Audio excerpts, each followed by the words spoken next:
Being lonely alone is better than being miserable together. Have you ever heard that before? Most human suffering comes from not being able to be alone, but here's what nobody tells you about life after 65. The things that truly matter aren't what you thought they'd be. They're quieter, simpler, harder to see. And if you still have these things at your age, you're not just surviving, you're winning. Now, listen carefully. I'm going to share something with you today. The thumbnail says 5 things, but I'm actually giving you more than that. Count them as I go. Make sure you're checking off each one, because by the end, you'll know exactly where you stand. And trust me, if you have even 3 of these, you're ahead of most people your age. Hit that like button, leave a comment with your age, and let's begin. Thing number 1, a place with your name on it. If you're between 65 and 80, and you have a home, big or small, paid off or not, with your name on the deed, you've done something most people dream of but never achieve. Let me tell you about Dorothy. She's 71, lives in Phoenix. For most of her life, she rented, moved every few years, always someone else's property, someone else's rules. At 68, she finally bought a small condo, not fancy, not big, but it was hers. She told me, I don't have to ask permission to hang a picture. I don't have to worry about being told to leave. This is mine. That's not just real estate. That's dignity. Here's the truth most people don't want to hear. After 65, having your own place isn't about investment. It's about survival. Landlords don't want senior tenants. They worry about health issues, about liability, about what happens if you pass away in the unit. It's cruel, but it's real. If you still have to move at 70, at 75, at 80, your options shrink fast. Rent goes up. Choices go down. But if you have a home with your name on it, you have something no one can take away. You have a door you can close, a bed that's yours, a roof that won't disappear. It doesn't matter if it's a small apartment, a mobile home, or a house in the suburbs. If your name is on that deed, you've secured something priceless. Stability. Your children know you're safe. Your mind is at ease. You're not one rent increase away from crisis. Dorothy told me something else. She said, when I wake up, I look at the walls and think, this is mine. No one can make me leave. That feeling is worth more than any vacation I never took. If you have a place with your name on it, you've done life right. Thing number 2, legs that still carry you. If you can still walk to the mailbox, climb a few stairs, or stand without help, you're in a smaller group than you think. Let me tell you about Robert. He's 68, lives in Seattle. 3 years ago, he slipped on ice, broke his hip, spent months in rehab, lost muscle, lost confidence, lost his independence. He told me I used to walk 3 miles a day. Now I need a walker just to get to the bathroom. I didn't know how much my legs meant until they were gone. Your legs are not just limbs. They're freedom. When your legs work, you can go to the store yourself, visit a friend, walk through your home without fear, get up from a chair without using your hands, stand while cooking, move without asking for help. The moment your legs fail, everything changes. You need assistance, you need rides, you need patience from others. Your world shrinks to the distance between your bed and your chair. Studies show that after 65, muscle loss accelerates. If you don't use your legs, you lose them fast. Sitting becomes dangerous, weakness becomes permanent. But if you're still walking, still moving, still standing on your own 2 feet, you have something millions of people your age have lost. Helen in Portland is 74. She walks every single morning, not far, just around her block, 20 minutes. She said, my knees hurt, my back's not perfect, but I can still move. And as long as I can, I will. And here's something remarkable. There are people approaching 80 who still climb 2 flights of stairs every single day, still working, still active, still blessed with the ability to move. That's not luck. That's the result of using what you have while you still have it. Your legs are the foundation of everything else. If they work, protect them, use them. Walk every day, even if it's just to the corner and back, because the day your legs stop working is the day your independence ends. If you can still walk on your own, you're doing life right. Thing number 3, one friend you can actually talk to, not 10 friends, not 5, just one. One person you can call when something's on your mind. One person who actually picks up. One person who knows your story and still wants to hear more. If you have that, you're wealthier than most people realize. Margaret in Denver is 72.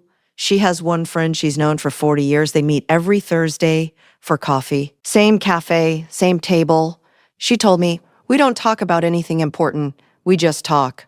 And somehow that's everything. Here's what happens as you age. Friends disappear. Some move away. Some get sick. Some pass. Some just stop calling. And before you know it, you're alone. Studies show that loneliness after 65 is as dangerous as smoking 15 cigarettes a day. It increases your risk of heart disease, dementia, and early death. But it's not about having a full contact list. It's about having one real connection, one friend who remembers your birthday, one friend who asks how you're really doing, one friend who doesn't just talk, who listens. Frank in Boston is 76.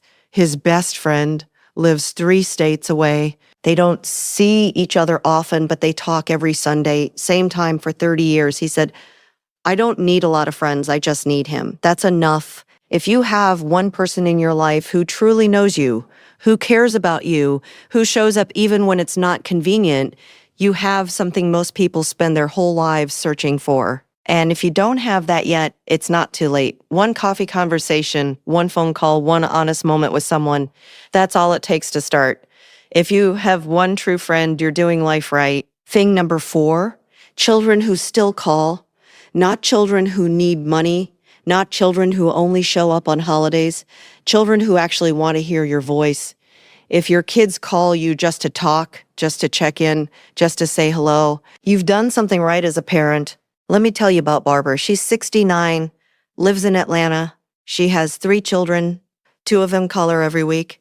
One of them calls every day. She said, I don't need them to visit all the time.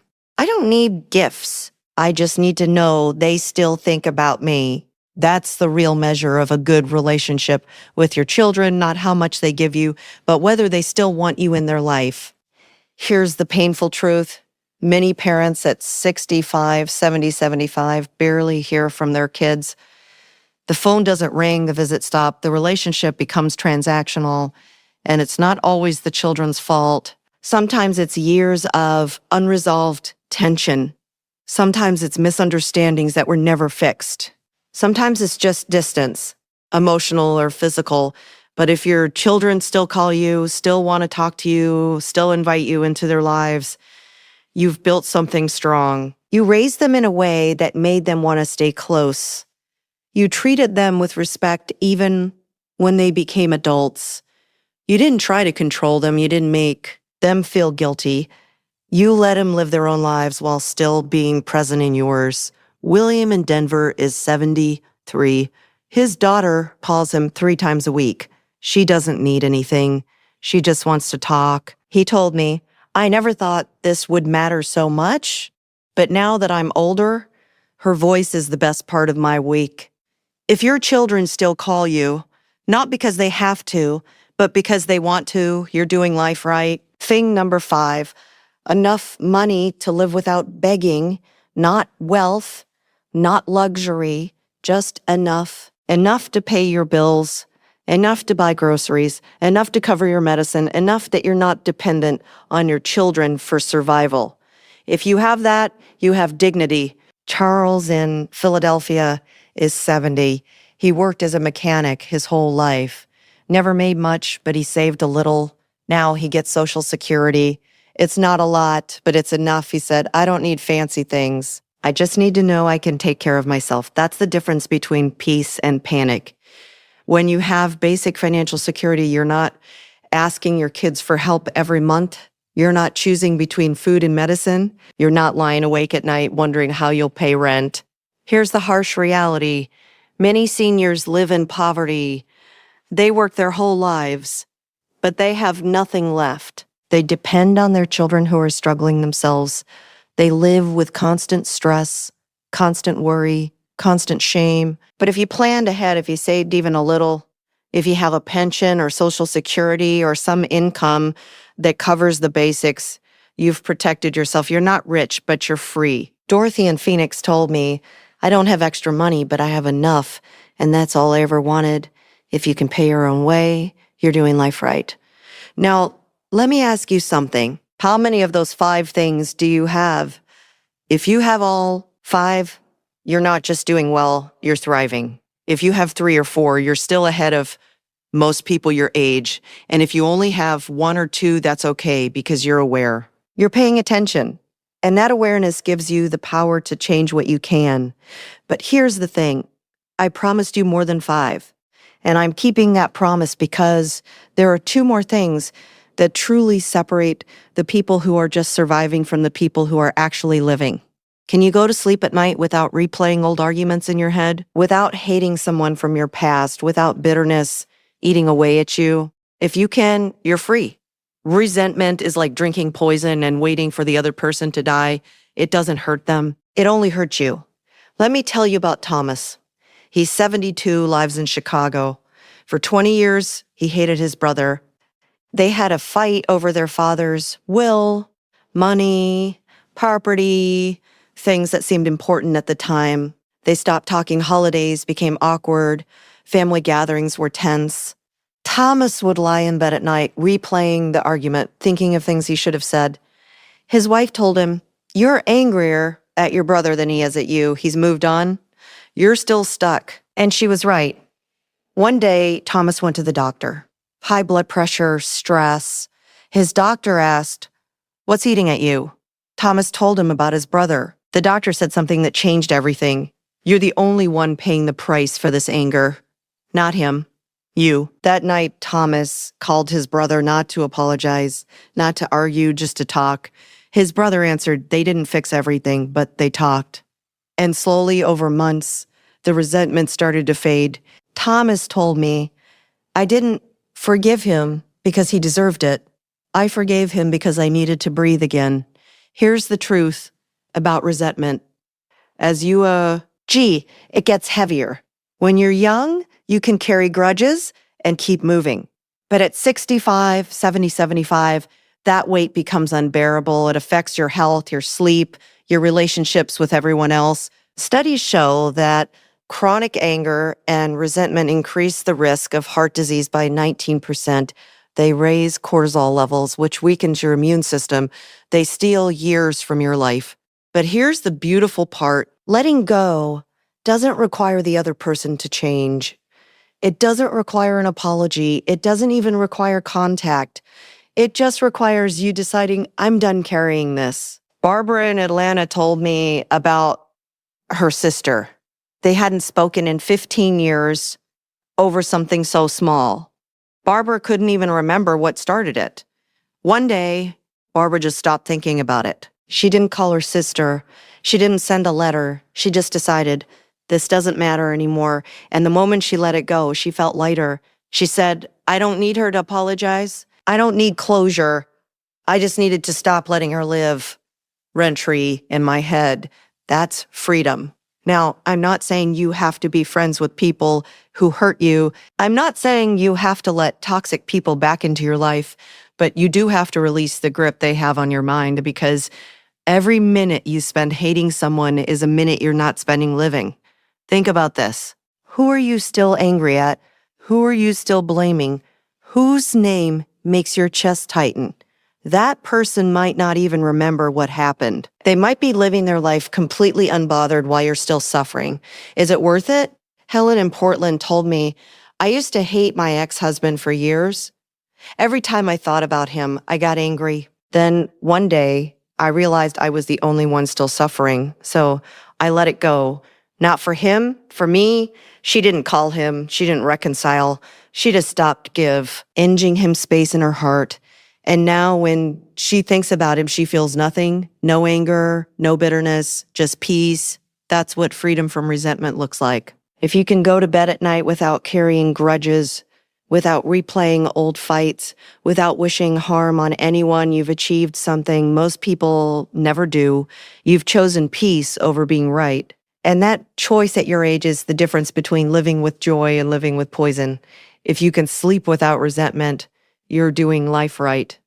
Not just waking up, but having something to wake up for. Maybe it's your garden. Maybe it's your grandkids. Maybe it's a hobby, a project, a routine that gives your day structure. If you still have something that makes you want to get out of bed, you're alive in the truest sense. Let me tell you about Dorothy. She's 68, lives in Phoenix. When her husband passed 3 years ago, she lost her reason to get up. They used to have breakfast together, go for walks, watch the news. It was routine, but it was theirs. After he died, mornings became empty. She'd wake up and think, why bother? She told me I'd lie there for hours, not because I was tired, because I had nothing to get up for. Her daughter noticed. She bought Dorothy a bird feeder and said, put this outside your window. Just try it. Dorothy did. The next morning, a cardinal showed up, then a blue jay, then sparrows. Dorothy started waking up to check on them. She'd make coffee, sit by the window, and watch the birds. It wasn't much, but it was something. She told me those birds gave me a reason, and once I had that, I started finding other reasons too. Here's the truth about life after 65. Purpose doesn't just disappear, but it changes. When you're younger, your purpose is obvious. You work, you raise your kids, you build your life. But after retirement, after your children are grown, after your spouse is gone, suddenly there's a void, and many people fall into it. Studies show that people who retire without a sense of purpose are 40% more likely to experience depression. They're at higher risk for cognitive decline. They lose their routine, their identity, their drive. But the people who thrive after 65 are the ones who find new reasons to get up. It doesn't have to be big. It doesn't have to change the world. It just has to matter to you. Robert in Seattle is 76. He feeds the birds every morning at 7 a.m. Not much, but it's his. He said, if I don't feed them, who will? They're counting on me. So I get up. Margaret in Denver is 74. She volunteers at the library once a week. She reads to kids. She told me those kids don't know it, but they keep me going. I look forward to Tuesday all week long. Charles in Philadelphia is 70. He walks to the corner store every morning for coffee. Same time, same route, same guy behind the counter. He said, it's not the coffee, it's the walk. It's the routine. It's knowing I still have somewhere to be. That's purpose. It's not about achieving something monumental. It's about having a rhythm that pulls you out of bed.